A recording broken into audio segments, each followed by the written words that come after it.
Middle east में जो झटका ईरान और रूस को लगा है, जल्द ही ऐसा झटका इजराइल और अमेरिका को भी लगने वाला है। आखिर कैसे, इस वीडियो में मैं आपको बताऊंगा। स्वागत है आप सभी का, मैं हूं आपके साथ चंदन भारद्वाज। जिस तरीके से मिडिल ईस्ट में इस वक्त की परिस्थितियां हैं, जहां एक तरफ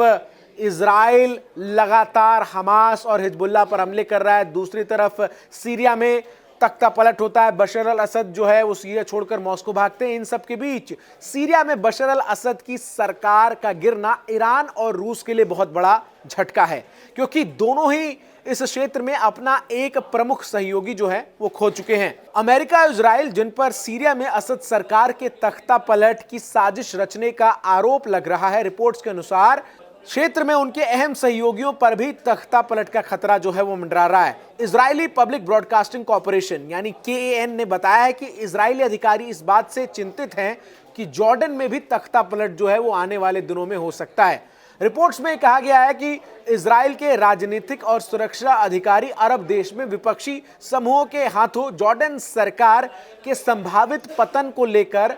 गंभीर रूप से चिंतित हैं। और KAN की इस रिपोर्ट के मुताबिक इजरायली अधिकारी गंभीर रूप से चिंतित है कि जॉर्डन में जो विद्रोही समूह सीरिया में हुए घटनाक्रम से प्रेरित हो सकते हैं और वो जॉर्डन के राजा अब्दुल्ला द्वितीय के शासन को उखाड़ फेंकने की कोशिश जो है कर सकते हैं। यानी अमेरिका और इजराइल को जॉर्डन के मामले में कुछ वैसा ही झटका लग सकता है जैसा वरिष्ठ इजरायली सूत्रों के हवाले से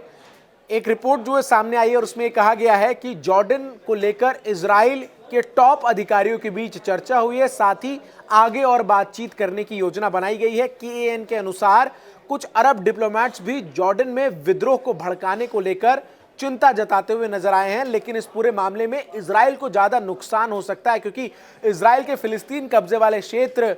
जॉर्डन के साथ सबसे लंबी सीमा जो है वो साझा करते हैं। इन सब के बीच टाइम्स ऑफ इजराइल अखबार ने बताया कि घरेलू खुफिया एजेंसी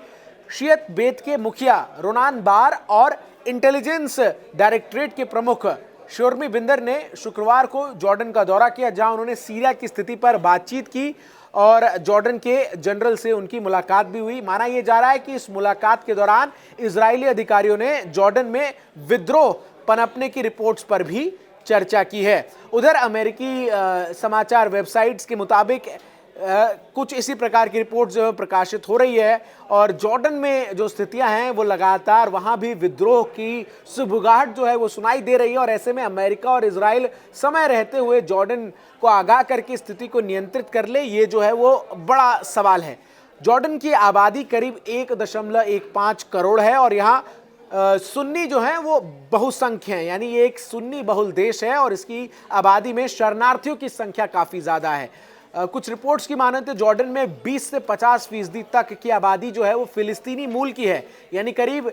1.15 करोड़ में से जो आबादी है उसमें से 35 लाख लोग फिलिस्तीनी हैं। इधर इस इस्लामिक मुल्क में 14 लाख से अधिक सीरियाई शरणार्थी भी रहते हैं, यानी करीब करीब जो आधी आबादी है वो फिलिस्तीन की और सीरियाई शरणार्थियों की है। गाजा में 8 अक्टूबर से शुरू हुए इजरायली हमलों के बाद जॉर्डन में भी बड़े पैमाने पर विरोध प्रदर्शन जो है वो देखने को मिला। लोगों ने इजराइल पर दबाव बनाने के लिए इजराइल के साथ संबंध सामान्य करने के समझौते को रद्द करने समेत इजराइल के साथ जॉर्डन अपनी ट्रेड डील खत्म करे, इन तमाम बातों की भी मांग की। अब ये देखना अहम होगा कि जॉर्डन को लेकर क्या परिस्थितियां जो हैं वो मिडिल ईस्ट में पनपती है, और क्या जॉर्डन एक नया टेंशन का एरिया जो है वो मिडिल ईस्ट के लिए बनेगा आने वाले दिनों में।